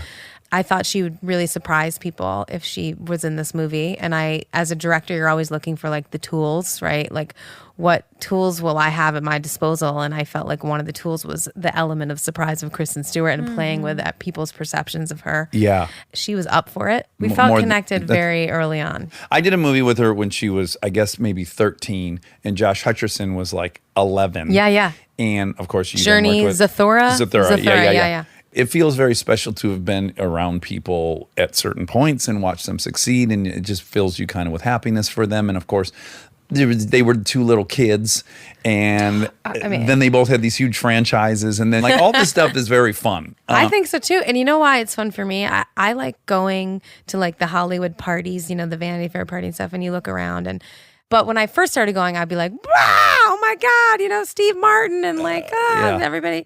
And now I'm like, oh, like we're going to run it all. We're going to get our chance. And then they're all going to get their chance, right? So when I look at Kristen and Josh and Jennifer and that whole group, I go like, wow, in like 20 years, like they're going to be the main like people running it because someone has to take over, right? Like we just cycle through. It does also shatter your romantic fantasy element. Once it Yes. occurs to you, you're a part of a class that's now getting nominated and shit. You're like, oh, so all those other people I like kind of worship, they were just fucking humans just like us. Like Yeah. it's kind of demystifying in a It weird is. way too. I agree. I love it. Like I love that it's like, remember when we were all back there, like in New York, getting drunk in the Bowery 13 years ago? Yeah. And now you have We this own homes and shit. incredible Yeah, podcast. that's Yeah, we fun. have children. We made human beings. Yeah. And houses. Neither of and- us died. If an directed outsider and- looked at us that night at the Bowery, Oh, they'd totally. go, "Oh, one of them's dead for I- sure in the I- next 5 years." Definitely. It was bad. you do what it you was gotta a very do. bad deal. I'm pretty sure the Bowery cut me off that night. Well, that's funny. That reminds me. One time me and my buddies were in Laughlin, Nevada, and we were at a fucking Nothing good happens there. Exactly. and we were at a blackjack table, and at a certain point, the pit boss came over to me and he goes, "Listen, buddy, you gotta leave. You're shit faced." And my friend Dean leans over. He goes, "You know how fucking drunk you gotta be for a pit boss in Laughlin to call you shit faced? Like this is a real is it. trophy. You just This is yeah, it. this is an Yeah. accomplishment." Yeah. How many days were you shooting that movie? Charlie's? Yeah, 60? 60. I think. And what was the funnest part of the whole experience? Istanbul. Istanbul. We went to Istanbul, Turkey for the last 2 weeks, and it was a delight. It was. It was like we all needed the change, and that city is incredible and filled with incredible energy. We were all like going to the spa and the hammam like in the morning, like 11 a.m. We'd just all be like in a spa, like getting massages and getting our nails done, and then be like, all right, see you on set in a couple hours. Like you get a day and a night. Like everything about it was just wonderful. And the love footage was splits. great. And it was great. We had our wrap party there. We kind of ended the movie on just like a total high. Yeah. Isn't it the nicest feeling to like when you're directing something, go to work and go like, oh, I don't have to go to hair and makeup. I just go straight to the fucking monitors. best. You can wear sweatpants and shit or whatever your thing is. Yeah. And so- I wear a lot of dresses actually. oh, you do? I do, because when I directed Pitch, and even when I'm just being on set as a producer, I would have female crew come up to me and say, "We love that you wear dresses." Oh, really? And I think it's just that I then felt like you had to show people that power could also wear a dress. Yeah. Right? Like that the leader on the set could also look like this. Yeah. And it was fine. And everyone, You didn't have to wear a male costume. I didn't have to like pretend to look like a grip or Yeah. anything, you know? Like the grips could actually just be like, yeah, the lady in the skirt's in charge of me today. All right. Yeah. Yeah. And just get over it. Yeah. I kind of wish you had daughters. I'm happy to be raising very feminist men. Yeah. Okay. I think that's also a really good, responsible thing to be doing. I'm making this TV show right now called Mrs. America, and it's about the passage, or the lack thereof, the non-passage of the ERA, the Equal Rights Amendment for women. What year was in that? the 70s. You know, we all play these 70s icons, Gloria Steinem, and I play this woman, Jill Ruckelshaus, who's a prominent Republican at the time.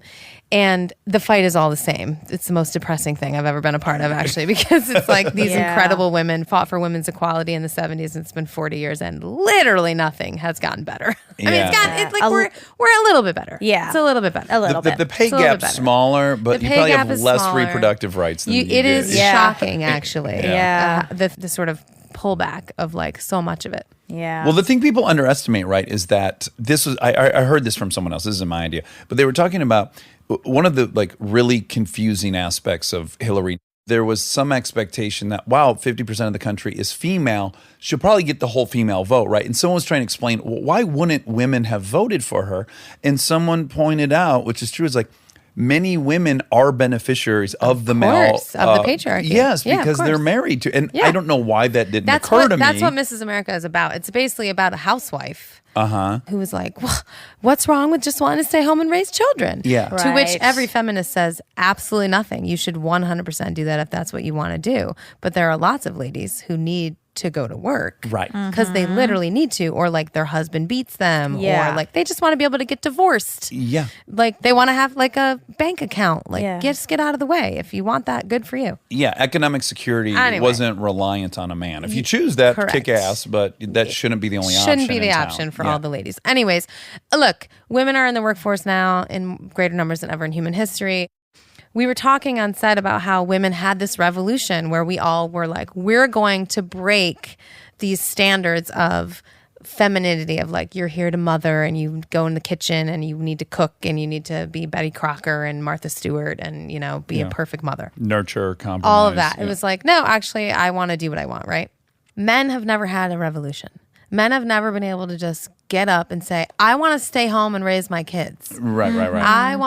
There's no revolution for men that said, I don't want to fight anybody ever. Yeah. I don't want to go to exactly. war. I don't want guns. I want to be empathetic. I want to be empathetic. I want to cry when I want to cry. Yeah. Like, men have just never, like, I guess because that revolution would be considered too feminine for men. I don't know. You know what I mean? It's like, Yeah. what if you guys could just all get together and be like, we could change the entire paradigm of all of humanity? Well, listen, Yeah. having been on the inside of that group as a little kid on a playground in Michigan, I can tell you the vast majority of boys, they all wanted to cry. They didn't want to fuck every girl they met. They didn't want to do all the drugs. You know, I can recognize that, like, it wasn't even it's not even servicing the majority of correct. boys. No, it's not.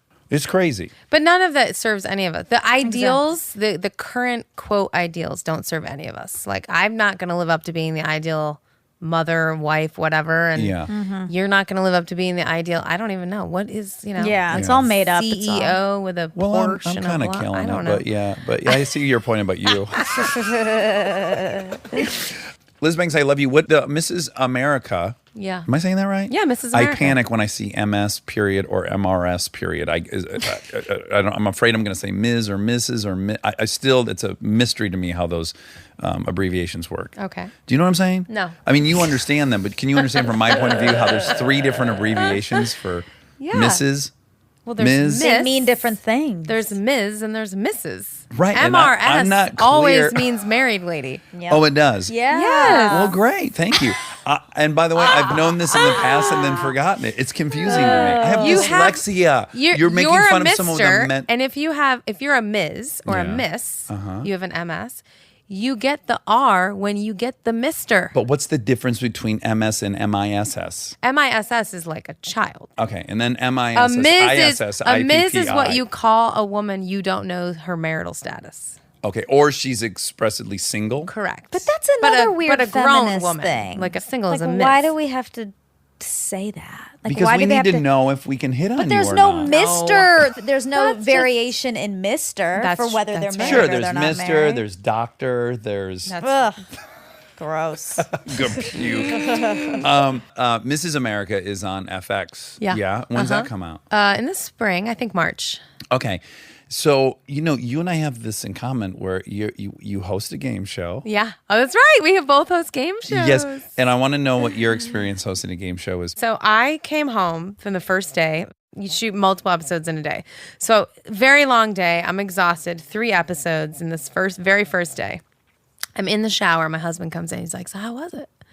And I'm like, it was amazing. Like, I am shaking with joy, and like it's maybe the best thing I've ever done in my entire life. Like, and I was so overcome by the idea that like giving away ABC's money Yes. Yeah. to people whose lives are definitely getting changed by 50 grand Yes. Yeah. is the greatest feeling of all Yeah. time, right? Like literally Yes. saying to someone, you are going home with this and this and this and this money and like have at it. What a great day for you was so wonderful. Yes. Yeah. It felt amazing. Leading up to it, I was just, I get very nervous about having to read a teleprompter a lot because, again, I'm dyslexic. So Yeah, I'm just like in fear mode as I am before I start everything. So leading up to it, I was like, oh, I gotta do 10 episodes in a week and I have so much reading, blah, blah, blah.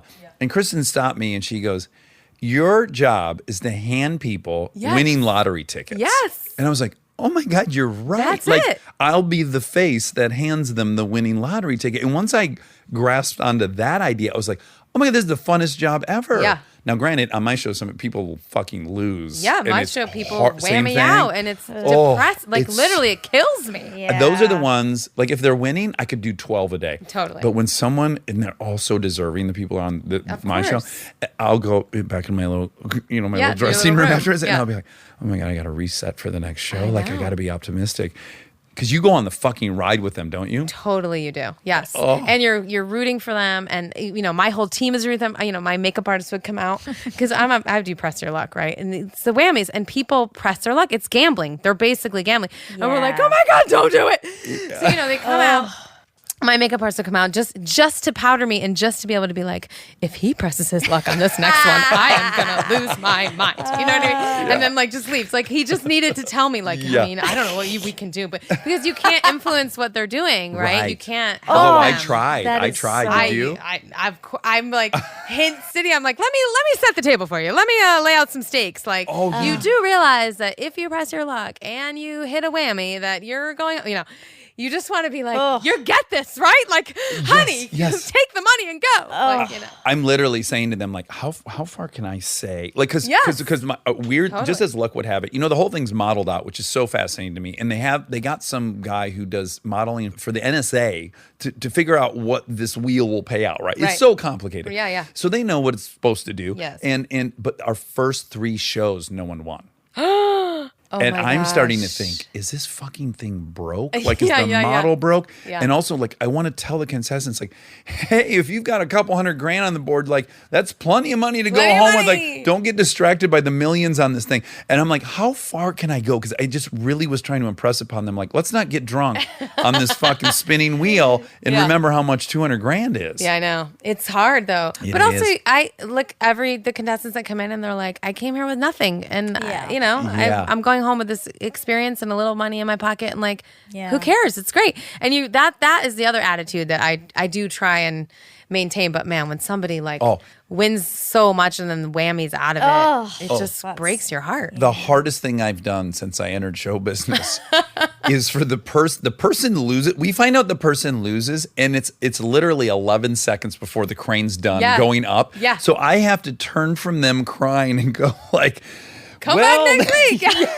I know. It's insane. Well, your hopes and dreams are dashed and you're crying. I'm literally wiping tears off your face. But hey, tune in next week where maybe somebody won't want to kill themselves at the end of it. It's incredible. It's a very surreal experience. It is. Well, Liz Banks, I've loved you since the day I saw you at Coffee Bean and Tea Leaf on Sunset 15 Boulevard. years ago. Yeah. And, I'm so glad you said hello to me that day. Yeah, me too.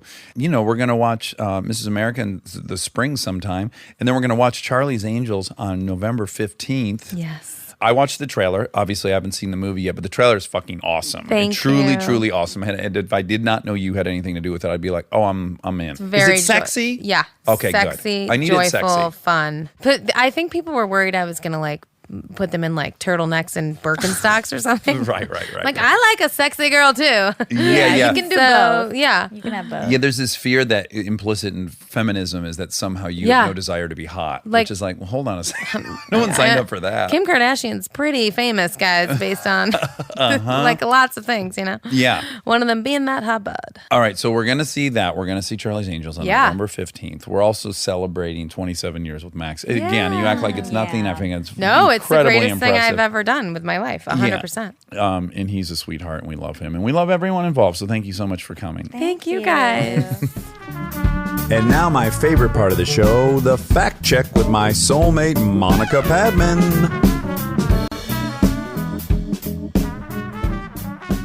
Guys, welcome to another satellite fact check. Field trip. Ooh, you did a verberation in your throat box. I did that on purpose. Can you do that at will? Say field trip. Ooh, lots of That vocal one felt control. Not as good as forced. the first. Yeah. The first was El Natural. Yeah, it was. But we are again in my trailer on the set of Bless This Mayas. Yeah, we are. And they're riding horses and shit in the background. About to say, there's donkeys. There's all kinds of stuff. And you're hanging out with one of your favorite people. Who we're going to have on here. Yeah, Lennon Parham. Yeah. I couldn't find you for a minute on set. And then I was like, you know what? Find Lennon. And I found you two, of course, just... Do you think we're soulmates? I do think there's a big connection. Not just the Georgia and the UCB, but I think there's a very similar thing happening. I like her so much. Yeah, me too. I hope there's a similar thing happening because that's a big, big compliment to me. There's a big time similar thing happening. Well, Yeah. thank you. If people don't know her, They're stupid. they're very stupid. And No, I shouldn't- didn't know much of her until I started Yeah. working with her. And I was like, oh my goodness, she's phenomenal. And she's had her own show twice. One ran for 3 years. Playing House, which was Playing so good. It is Yeah. such a good show. I just said, yeah, I don't know. But I'm really excited to watch it now that I know her because she's so funny. She is, yeah. Anyways, So that was an ad for Lennon. that was our first ever human ad. We are supported by Lennon Parham. You didn't have a cookie. I grabbed 3 cookies for you. It's because I'm still eating lunch. You'll never Finish? get into the cookie mid-lunch and then resume? You will. Well, yesterday I had a cookie for breakfast and I regretted it. You did. I really regretted it, which I never do. I never It's- regret. Right. I'm hashtag no regrets. Always. But we were going to Houston's. Oh. We have a secret project in the works, and Yes. Wobby Wob, myself, and a secret person were at Houston's. Planning. Yes. The future Armchair Umbrella product. Exactly. Can I just hit people with the theme song tonally, not the words? Okay, sure. Dun dun dun dun dun. Dun dun dun dun dun dun. Dun dun dun dun dun dun dun dun. Yeah, it might change a little bit. No, well, that's gonna be the music because I've never been more in love with some music that Bob's made. So anyway, I knew I was going to Houston, so I was not going to eat. Right, you wanted to go in there with an empty tummy. Yes, and then I succumbed to the cookie. What brand cookie? I don't know. They just were at the house. Just a random cookie on your counter or You know what? something? They tasted An like errant cookie? Yeah, it was pumpkin shaped, and so I fell for the festivity of it, Uh-huh. along with the taste. By the way, you just reminded me of something. What? You know how the thing that grosses me out the most in life is an errant hair, a stranger's hair. Because I assume the worst. Like if I see a hair somewhere, I will think that's from someone's asshole. Oh, you mean just like on the couch or On something? a counter, on a couch, at a restaurant. How are you friends with me? Well, I know it's your hair, and I don't mind it at all. Okay. And they're also 3 feet long, and they're not curly and gross and look like they came from your asshole lips. Oh, but sometimes they do. But I fucking went into the porta potty at work yesterday. Uh-oh. And I took a picture for you. You did? It is. Oh, God. Oh, it my is God. so fucking gross. Oh my God. Look at this is on the counter of the porta potty. Okay, the counter. And zoom in. Oh, Oh, doesn't it also look like my God. butt rain? It fell on that tissue. Oh, There's also like something brown dots. Okay, I got to tell people what. Okay, but if you're sensitive, I don't know how. Like I would want to post this, but on a hidden folder. Like, well, here's what we'll do. We got to pick an image that we're gonna post. That's nice. That's Okay. number 1 in the carousel. and then maybe we throw this in as a number 3. And then that's just number hidden. and people will know number 2 is the gross, and we'll say it in the subject. Okay. This is the gross This is the number picture. 2. So let's just do a benign photo of you, Rob, and I maybe. Okay. And then picture 2 will be this photograph, which Okay, but it's not just the hair. Okay, so it's a paper towel, like a half paper towel, not even a full. It has stains on it. Like looks like- water stains, but they're not water They're because they're brown. brown.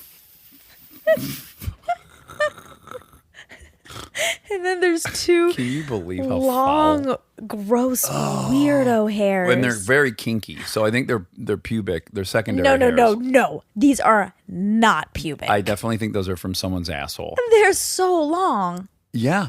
That's what makes it so incrementally grosser. Okay, I just got self-conscious Okay. because what if the person who left this listens? Fuck them. Put it in What the if trash it's- what can, if you it's fucking Lennon? What if it's animal. Lennon and she no. forgot? I don't give a fuck who this is. You don't put a brown stained paper towel on a countertop, pull out 2 asshole hairs, set it on there right next to the sink, and then leave the porta potty. They left what kind on of animal? accident. No, they didn't. This whole thing is definitely. You think it was a trap to make you feel grossed out? What are those Browns dribbles on this thing? ew, It is ew, so ew, gross. ew. Okay, we'll post it. God, Stop looking at it. I cannot stop looking. know, it's But hard you know to- what I did is I ended up cleaning this up, which is what I do. I've told you this. did? I fucking cleaned that up. I really commend you for doing that. I'll be honest. I'm gonna- I wouldn't have done it. There's a second layer to that story. Okay. I grabbed it with a paper towel, went to throw it in the trash can. It fell out of the paper towel onto the ground. And I had like a real moral moment where I was like, well, now it's on the ground. It's not on the counter. I've kind of made it better. Yes. Is that enough? No, I bent down and picked it up off With your the floor. fingers? No, with another piece of paper Okay. towel. So a lot of paper towels, Yes. wasted in this process. Yeah. But look, I think it's really nice that you did that. I don't think I would have, although I have done it in the past, but really with only people who, Like if there's something gross at the house or something, Yeah. I'll do that. But I'm not like disgusted. That at least has the high probability that one of the two cute little kids made the Well, grossness. one of the people who made it is someone I love Right. out of whoever. But it definitely goes down, right? Like, so if you, let's say you walked into the bathroom and you saw a piece of used toilet paper with debris on the counter. okay. And if you think it's me, you're like, Jesus, dude. If you think it's Kristen, you're like, my God. But if you think it's Lincoln or Delta, you're like, oh, they got to get better at this. But you're not repulsed. We give them a lot I'll of tell leeway. you, this is right? what would happen. If I saw it Uh-huh. and I thought it was the kids, I would be annoyed. I'd be good. like, ugh, okay, that's fine. And then I'd do it. That would be Yeah. the whole process. Now, if it was Kristen, this is a double standard. But she's your mom, and we're harshest on our parents. She's my mom, and I think I'd be the most grossed out if it was her. Well, can I guess why? Why? I would imagine you'd be like, oh, she was so preoccupied doing whatever thing she was doing, Yeah. and she just left it because For somebody else to deal with. Yes, yes. Yeah. And if I was you, I know you would never, ever, you'd be so embarrassed by that. I would. And then I would feel like, oh my God, I got to get rid of this so he doesn't see it and doesn't feel know. embarrassed. Yeah. That's nice of you. And you're right. You know, Kristen wouldn't be embarrassed. No. That's part of her awesome charm. The way we've talked Yes. about many times. She will be naked in front of total strangers. Oh, First time people come over to the house Yeah. to like help Boys, her get her girls, ready doesn't for matter. some event. There's a new designer there, whatever the fuck, and she's just bare naked, Yeah. flopping around, doesn't Yeah, care. doesn't It's care at so admirable. It is. I'm very jealous of her self-esteem in that regard. Yeah. Though it's under a different light if I'm doing it, right? It's immediately predatorial. Well, yeah, you can't do it. Yeah. She's like a small girl. Yeah, Like, if you look at a naked woman doing that, you're like, oh, so confident. You look at me doing it, and you're like, this fucking pervert. Oh my God, how aggressive. Yeah. He's walking around with his elephant trunk swinging around. Dang. It's great. I love it. It's great. It's one of my favorite parts of her. It's just Yeah. like, how could you do it? yeah. Yeah. It's your anniversary. Happy anniversary. Now, I'm a little confused on this, right? Because first, Grandma, who always tells us every year that it's our anniversary, Mm-hmm. she texted, it's your anniversary. And I wrote back, are you sure? And then Oh. she wrote back, it's tomorrow. So I'm not sure. So maybe it's today or maybe Did you it's think tomorrow. it was tomorrow? Is that why you said, are you sure? I have no idea when it is, but Right. I don't even know why I said, are you sure? I think know- I didn't know what else to say back. You know, we could easily find out How? because you did it at the courthouse. Like, there's got to be records. Well, that and that was before I started missing days in my journal too.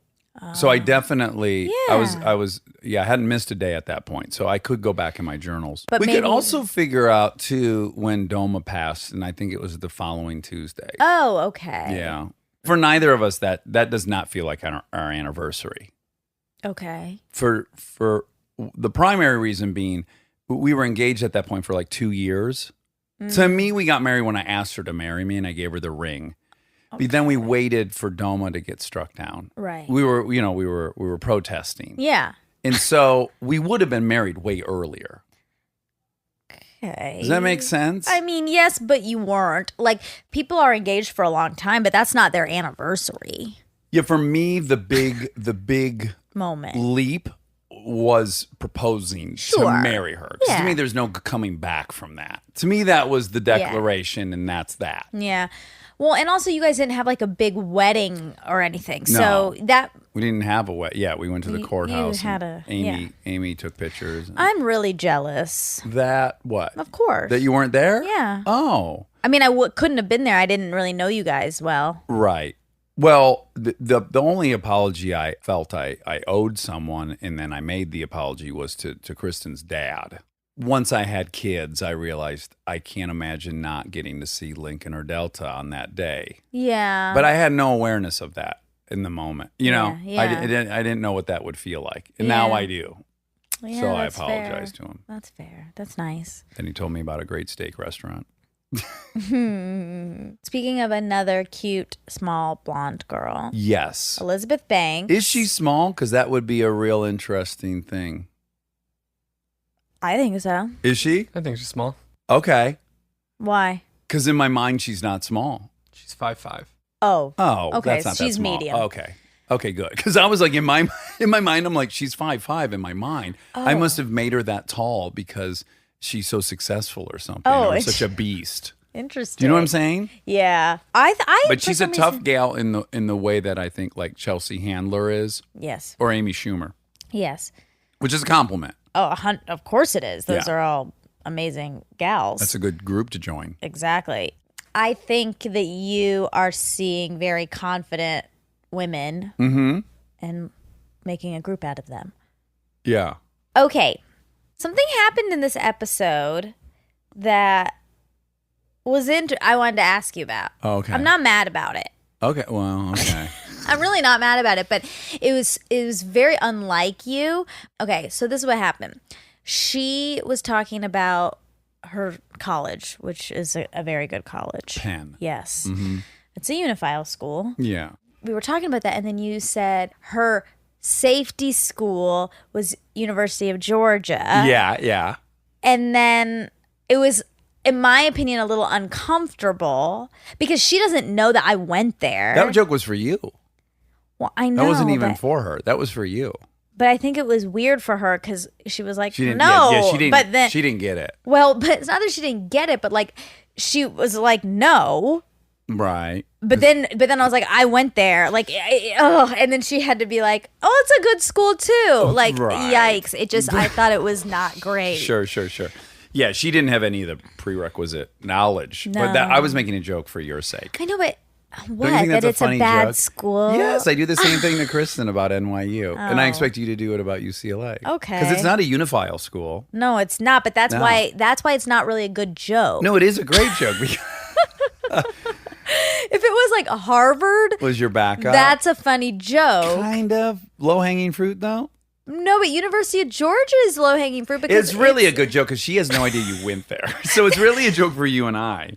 I know, but But you're right, it's a risky one because she could have been like, "Fuck no, I wouldn't have gone to that." She kind of trash can." wanted to say, she was starting to say that, I think, and then I had to say, he's saying that because I went there, and then she was like, it's a good school too. But what if Oh. if you would have said, "What was your safety school?" UCLA. I would have laughed out loud. Like I would have thought, "Oh, that's a funny." I'm joke probably to just me." insecure about it because it's not a You're right, and I'm fancy actually school. not insecure about UCLA. Exactly. Yeah, that's probably the difference. Well, UCLA is It really should be a uniphile No, school. it's not I mean, any at place you need all. a 4.03 to get in. well, look, Tell me. it's very hard to get into Georgia in state now because of the Hope Scholarship. Oh, okay. Because you get free tuition, so Yeah. everyone stays. So cool. Retains a lot of high quality peeps like me. Yeah. Yeah. It's very cool. Anyway, okay. Well, now we know. Okay. You were just trying to belittle me. That's No, what I I was trying to thought. make you laugh. Oh, Yeah. okay. Okay, so I'm sorry because I love your mom so much, Mm-hmm. but she's not right about Tri Delta being a writing sorority. You know what? As I was rolling it out, I was thinking in my mind, I was like, I think she was talking about a fraternity. Oh boy! All right, Yeah. great. Yeah. Okay. Yeah. Okay. In fact, I was kind of hoping you would just cut that part out. Oh, I 'Cause left as it. I was saying it, I was like, she wasn't talking about a sorority. She my was God. talking about a fraternity. Even as you were saying it. Yep. But you- I was you- pot committed. I was Yeah. like, fuck it. She's not even know what I'm talking about anyways. Just finish the sentence and then you'll notice I didn't circle back to You that. I left didn't. that lane in the road and just floored it right past it. Oh wow! Well, you Yeah. forgot that you have a fact checker in the room. No, again, I knew I'd get busted. Oh, But it you was did. like, it was mid-sentence where I remembered, no, that was a fraternity she was Okay. talking about. Well, all right, great. Yeah. Fuck. Is the Wet Hot documentary on Netflix? No. It's not? No. There are other places you can see it, but you can't see it on Netflix. I think, I totally believe you. I imagine when they relaunched the show version, that they probably licensed that They thing probably for a did. minute because we did see it on there. I'm sure it was on Netflix. It's just not there It's anymore. just not there anymore. Just like that's going to I happen heard with pa- Friends. I heard Parenthood's gone. Did you hear It that? is? Yes. I've been getting tons of tweets No. from people going, what the fuck? Oh, it probably just got too expensive for them to. License? Yeah, that's happening with Friends too. Ah. Oh my God. This is so exciting. Okay. I was invited to some Friends Las Vegas trip event. Wait, what? Friends theme. What do you? Oh, your friends are having a No, Friends no, thing? no, no, no. But from Warner Brothers. What are you talking Warner Brothers about? is doing some Friends-themed trip to Las Vegas, and they invited me, but I can't go because we're going to be in Terranea. Whoa. This weekend? Yes. Who's going to be there? The cast? No. Or just executives? I don't think any of the people from the original show are going to be there. Okay. I think it's mainly for the big fans. And you got invited. I know, it's just exciting. Yes. But I can't go, and I'm so sad. You'd rather go to Terranea Of course. than a once-in-a-lifetime private jet trip to a Friends reunion show without the original cast members? What are you thinking?